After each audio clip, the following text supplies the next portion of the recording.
Balenciaga Summer 19, a brief analysis.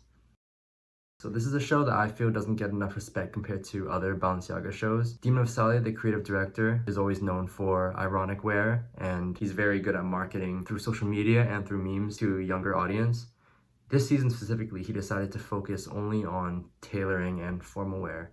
He said in an interview that he wanted to make a suit that the modern day audience that's mainly used to like wearing loungewear, a suit that they would wear, and he refers to this as neo-tailoring, which we'll talk about in the first few looks. There's also no sneakers in this collection, which is pretty odd considering the recent success of the Triple S and the Speed Trainer and etc. But there was full commitment to this aesthetic that he wanted, vintage futurism. So the set took place in a big long tunnel which had screens covering the walls and the ceiling and everything, and it was done by a Canadian artist named John Rathman. It was designed to make you feel like you were inside of a computer. Balenciaga, under Demna, was always known for its connection between fashion and technology, its constant drive for innovation. For example, like after this show, he's done collections that were in a video game or collections that were entirely deepfaked. The show was presented on September 30th, 2018, and I guess we can now see how fast a transition to a digital world we had.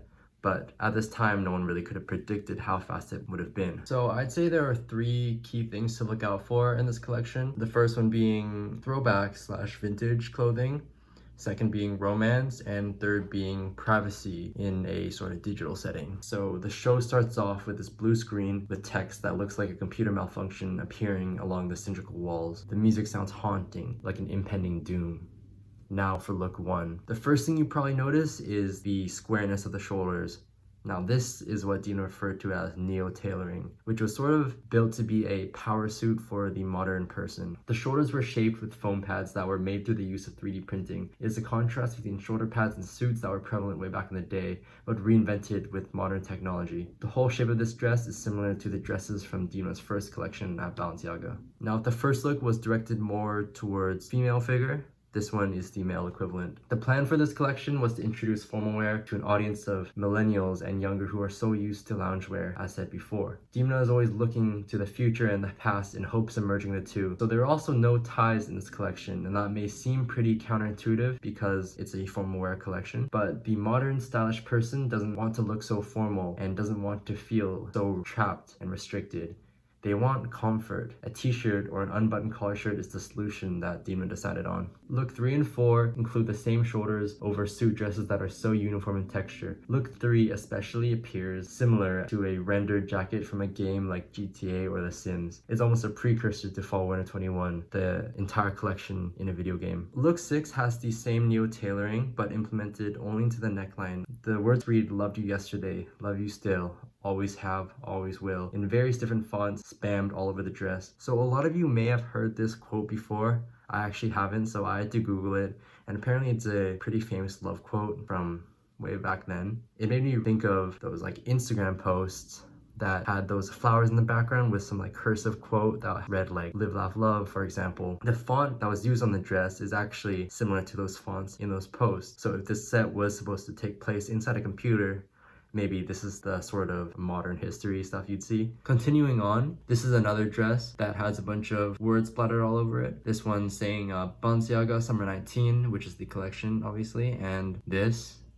which is the address for the head office in Paris. The words are in many different types of clip art fonts. This look and the last dress were probably references to Balenciaga's sack dress. So what is the purpose of this font, you may ask? Well, besides the obvious connotation to computers, is it marketing?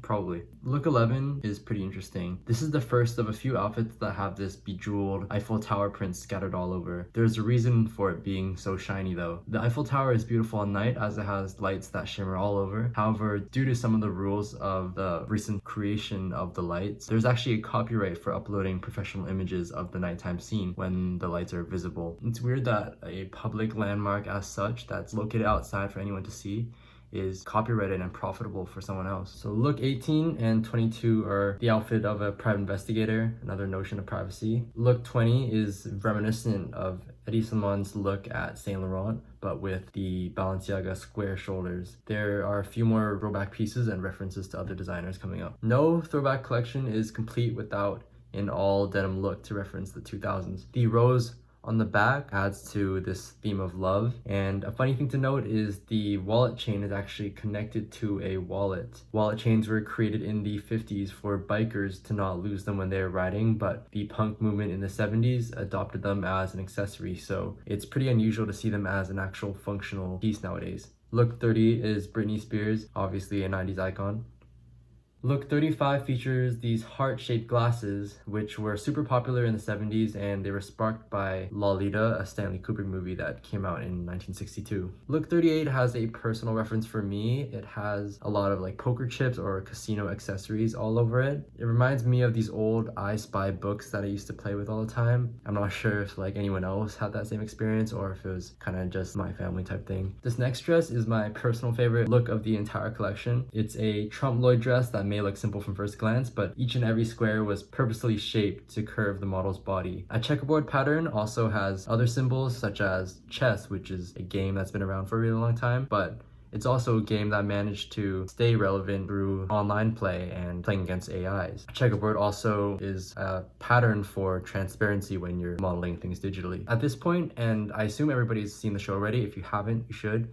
At this point, you may have noticed the majority of looks are either black or white, despite the extremely colorful tunnels. But there are looks with color, like solid color, and these looks tend to be red or blue with a bit of green as well. And if you look really close to an old TV, all the colors that were made up from that TV are a combination of red, blue, and green, or RGB. Just like a screen, this collection is showing inside of a computer. Look 48 has these velour pants that were made to look and fade similar to denim. These are likely a reference to the Juicy Couture tracksuit, but a much more chic and modern version.